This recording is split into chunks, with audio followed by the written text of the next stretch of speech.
నమస్తే వ్యూయర్స్, నేను Sahasra. Welcome to our channel. Prajagalam start అయ్యి విజయవంతంగా సక్సెస్ఫుల్గా రన్ అవుతుంది. ఇంతకుముందు కూడా ప్రజాగలం అనేది ప్రజలకు వెళ్ళి మంచి ఆదరణ లభించింది.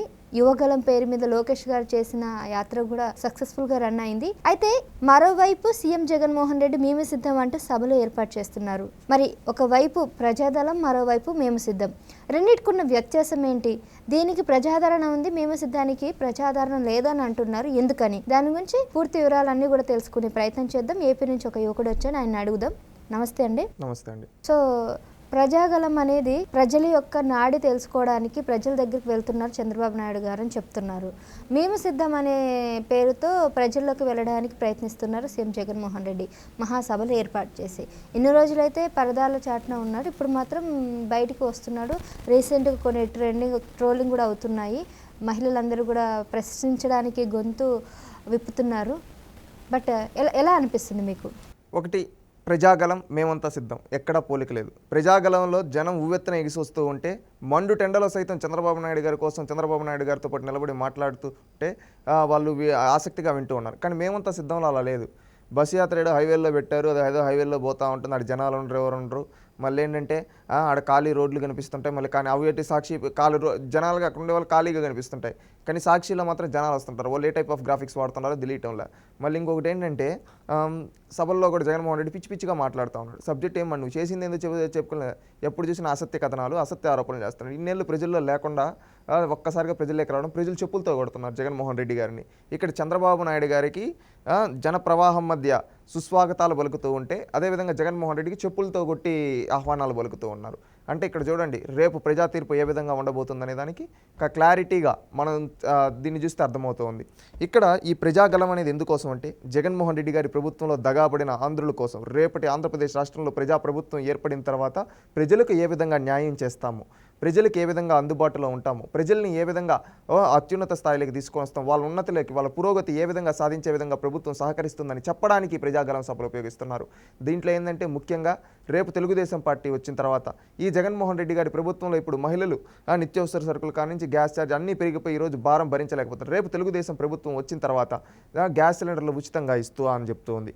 అదేవిధంగా ప్రతి ఒక్కరిని ఆదుకోవడానికి తెలుగుదేశం పార్టీ ముందుంటుంది. రైతులకు అండగా రైతు భరోసా ఇస్తుంది. అదేవిధంగా ఇల్లు లేని పేదవాళ్ళకి టిట్కో ఇల్లు గతంలో గట్టుంటే ఈ జగన్మోహన్ రెడ్డి తన స్వార్థం కోసం ఆపేశాడు. అవి మళ్ళీ ప్రజలకి నేడిస్తాము. అదేవిధంగా అన్నా క్యాంటీన్లు ఓపెన్ చేసి మళ్ళీ ప్రతి పేదవాడికి భోజనం పెడతాం. అదేవిధంగా నిత్యావసర సరుకుల రేట్లు పెంచకుండా, అదేవిధంగా వాళ్ళకి అందుబాటులో ఉంటూ వాళ్ళకి చేయూతనిస్తాం. వాళ్ళు సొంత కాళ్ళపై నిలబడే విధంగా మేము తయారు చేస్తాం. ప్రభుత్వం డబ్బులు ఇవ్వడం కాదు, ప్రభుత్వానికి ప్రజలే ట్యాక్స్ కట్టే విధంగా వాళ్ళని తయారు చేసి ఆదాయాన్ని సృష్టించి ఆ ఆదాయాన్ని మళ్ళీ సంక్షేమం కోసం ఖర్చు పెడతామని చంద్రబాబు నాయుడు గారు ఈ ప్రజాగలం సభల ద్వారా చెప్పడం జరుగుతూ ఉంది. ఇక్కడ జగన్మోహన్ రెడ్డి గారు ఏమంటే ఆయన ఓటమి తాలూకు భయం ఆయన మొహంలో క్లారిటీ కనిపిస్తుంది. వాళ్ళ బాబాయ్ హత్య కావచ్చు, వాళ్ళ చెల్లెలకి చేసిన అన్యాయం కావచ్చు, ఇవన్నీ చూసి జనాలు కూడా ఏమంటున్నారు, సొంత ఇంట్లో వాళ్ళకి న్యాయం చేయలేనోడు మనకేం న్యాయం చేస్తాడరా, వాళ్ళ చిన్నాన్నని చంపిన వాళ్ళని 5 ఏళ్ళుగా పట్టుకోలేనోడు మనకేం న్యాయం చేస్తాడని మోడ్లోకి వెళ్ళిపోయింది ఈరోజు పరిస్థితి. ఈ విధంగా ఉంది. అంటే ఎందుకని అంటే ప్రజల్లో కూడా నమ్మకం పోతుంది అనిపిస్తుందా మీకు ఇదంతా చూస్తూ ఉంటే? ప్రజలకి నమ్మకం పోయింది జగన్ పైన ఆల్రెడీ. ఫ్యాన్ని ఎంతలో పెట్టాలి? 1లో పెట్టాలి, 2లో పెట్టాలి. ప్రజలు తెలుసో తెలియకో ఒక తప్పు చేశారు, 151లో పెట్టారు. ఫ్యాను 1, 2 ఉంటేనే దాని కింద కూర్చోవడానికి మనకు ఒక విధంగా ఉంది, ఎక్కడ పడిపోతుందో అని. అదే 151 పెడితే ఆ స్పీడ్కి ఏమవుతుంది, రాష్ట్రంలో బడుగు బలహీన వర్గాల వాళ్ళు కొట్టుకొని పోతారు. అందుకని చెప్పి ఈరోజు రియలైజ్ అయ్యారు జనాలు, మనం ఫ్యాన్ ఇప్పుడు కానీ 1లో కానీ 2లో కానీ పెట్టాలరా. 1, 2లో పెడితే దాని ఉండాల్సిన స్థాయి దానికి ఉంటుంది. అందుకని ఈసారి 1లో కానీ 2లో కానీ పెడదాము. అదే మనం చంద్రబాబు కొట్టేస్తే మనకు గౌరవం కల్పిస్తాడు. చంద్రబాబు నాయుడు గారు గతంలో ముఖ్యమంత్రిగా ఉన్నాడు, ఎప్పుడు రేట్లు పెంచలేదే. ఆర్టీసీ ఛార్జీలు, కరెంట్ ఛార్జీలు ఏవీ పెంచలేదే.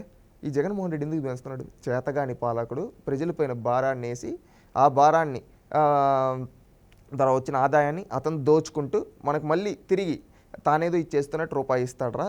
అదే చంద్రబాబు నాయుడు లాంటి పాలకుడు ఏం చేస్తాడు? సంపద సృష్టిస్తాడు అనేక మార్గాల ద్వారా. ఆ సంపద సృష్టించిన దాన్ని మళ్ళీ మనలాంటి పేదవాళ్ళ కోసం ఖర్చు పెడతాడు. మనలాంటి పేదవాళ్ళ కోసం ఖర్చు పెట్టినప్పుడు మన జీవితాలు బాగుపడతాయి. అది రేట్లు పెంచకుండా అప్పుడు మనకు చేయూతనిచ్చిన ప్రభుత్వం అవుతుంది. అది తెలుగుదేశం పార్టీకి మాత్రమే సాధ్యం. ఈ జగన్మోహన్ రెడ్డి గారి దగ్గర మనకు అలాంటి పరిస్థితి లేదని ఈరోజు అనుకుంటూ ఉన్నారు. ఓకే, సో అంటే ఇంకా నెక్స్ట్ మనకి 1 మంత్ ఎన్ని రోజులు ఉంది ఎలక్షన్ కోడ్కి? ఈ ఎలక్షన్ రావడానికి ఇంకా దాదాపు ఒక 36 37 రోజులు, మే 13 కాబట్టి. సో ఈ నెల రోజులలో మార్పు తీసుకురానే ప్రయత్నం ఇద్దరు చేస్తున్నారు. మీరు అన్నట్టుగా నిన్న నేను కొందరు పొలిటికల్ అనలిస్ట్తో కూడా మాట్లాడడం జరిగింది. వాళ్ళు ఏం చెప్తున్నారంటే, మేము సిద్ధం కార్యక్రమానికి వెళ్ళిన వాళ్ళంతా కూడా ఒక చావు కార్యక్రమానికి వెళ్తున్నట్టు కూడా మాకు అనిపిస్తుంది.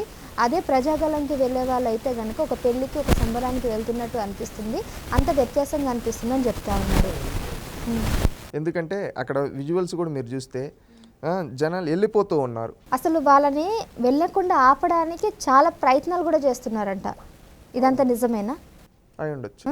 అంటే కూర్చోబెట్టలేకపోతున్నారు మేము సిద్ధ కార్యక్రమం. అసలు మేము జగన్ మొహం చూడడానికి జనాలు ఇష్టపడటం లేదండి. జగన్ మొహం చెప్పులు తీసుకొడుతున్నారు. మీకు తెలుసో తెలీదు, ఈ మధ్య పెన్షన్లు ఆపేశాడు. అందుకని రాష్ట్రంలో ఉండే వృద్ధులంతా ఈ నా బట్ట వల్ల మాకు పెన్షన్ రావటం లేదని అంటా ఉన్నారు పల్లెల్లో. వీడు కావాలని ఆపిచ్చేశాడు, వీడి స్వార్థం కోసం 4-5 రోజులు ఆపేసి మమ్మల్ని సచివాలయాలకు ఇక్కడ తిప్పిస్తున్నాడు అని చెప్పి చెప్తా ఉన్నారు పల్లెల్లో వాళ్ళు. ఈ జగన్మోహన్ రెడ్డి 1000 రూపాయలు పెంచుతా అన్నాడు, 1000 రూపాయలు పెంచేదానికి 5 ఏళ్ళు తీసుకున్నాడు, ఇప్పుడు అది కూడా ఇవ్వటం లేదు, ఈ దొంగ అని చెప్పి అంటా ఉన్నారు. ఈ పింఛన్లు దొంగ అని జగన్ని. అట్టుంది గ్రౌండ్ లెవెల్లో పరిస్థితి.